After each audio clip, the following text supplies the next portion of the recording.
नमस्कार मंडळी, श्री स्वामी समर्थ. गरिबी दूर करण्यासाठी आणि तुमच्या आर्थिक वृद्धीसाठी दररोज सकाळी घर हे तुमचे स्वच्छ ठेवा. रोज महालक्ष्मीची पूजा करा, म्हणजे लक्ष्मीपूजन करा. कुत्र्याला काळे तीळ भरवा आणि विष्णू सहस्रनामाचे पठण सुद्धा नक्कीच करा. कामाच्या ठिकाणी स्वच्छता आणि सुगंध राखून, तसेच झाडूची योग्य काळजी घेऊन लक्ष्मीची कृपा ही मिळवता येते, ज्यामुळे दारिद्र्य आपले दूर होऊन तुमच्या घरात सुख आणि समृद्धी येते. असे ज्योतिषशास्त्र, उपाय आणि वास्तुशास्त्रात सांगितले गेलेले आहेत. आता धार्मिक आणि आध्यात्मिक उपाय आपण आज पाहणार आहोत. गरिबी दूर करायचे, जसे काळे तीळ. काळे तिळाचा उपाय हा खूप प्रभावी मानला जातो. कुत्र्याला काळे तीळ खाऊ घाला. काळे तीळ खाऊ घातल्याने तुमच्या आयुष्यातील दारिद्र्य, गरिबी हे पूर्णपणे निघून जाईल.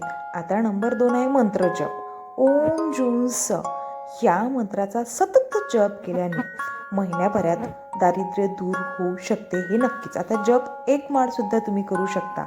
विष्णू सहस्त्रनाम 6 महिने विष्णू सहस्त्रनामाचा पाठ केल्यास आर्थिक संकटे सर्व जे काही आहे तुमच्या आयुष्यातील ते दूर होतातच.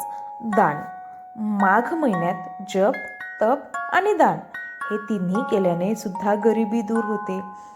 वास्तू आणि काही घरगुती तोडगे आपण सुद्धा पाहू, जसं की स्वच्छता. घर आणि तुमच्या कामाची जागा स्वच्छ, त्यासोबतच सुगंधी ठेवा. माता लक्ष्मी स्वच्छ जागीच वास करते. आता झाडूचे नियम. जसा झाडू हा कधीही उभा ठेवू नका आणि पायाने तुडवू नका. झाडू आडवाच ठेवायचा. झाडू आपटायचा सुद्धा नाही. आजकाल झाडू आपटल्या सुद्धा जाते. बैठक व्यवस्था. कामाच्या ठिकाणी खिडकी किंवा दरवाजाच्या मागे पाठ करून कधीच बसू नका. आता आर्थिक आणि व्यावहारिक उपाय आपण इथे पाहू, जसे बचत. मोबाईल बँकिंग आणि आर्थिक सेवांचा वापर करून तुमची बचत वाढवा. परिश्रम, कठोर परिश्रम. नशिबाची साथ मिळवण्यासाठी सतत मेहनत करणे हे फार आवश्यक आहे. क्षमता वाढवणे. रोजगारासाठी स्वतःचे कौशल्य वर्धन करा.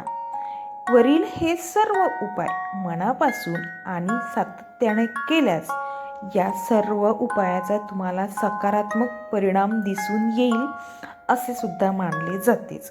तेव्हा नियमितपणे, सातत्याने, श्रद्धा ठेवून हे उपाय नक्की करा. व्हिडिओ शेवटपर्यंत बघितल्याबद्दल तुमचे मनापासून आभार. व्हिडिओ आवडल्यास लाईक आणि शेअर नक्कीच करा आणि असेच माहितीपूर्ण व्हिडिओ पाहण्यासाठी आमच्या चॅनलला सबस्क्राईब करायला विसरू नका. धन्यवाद. श्री स्वामी समर्थ. कमेंटमध्ये सुद्धा श्री स्वामी समर्थ नक्की लिहा.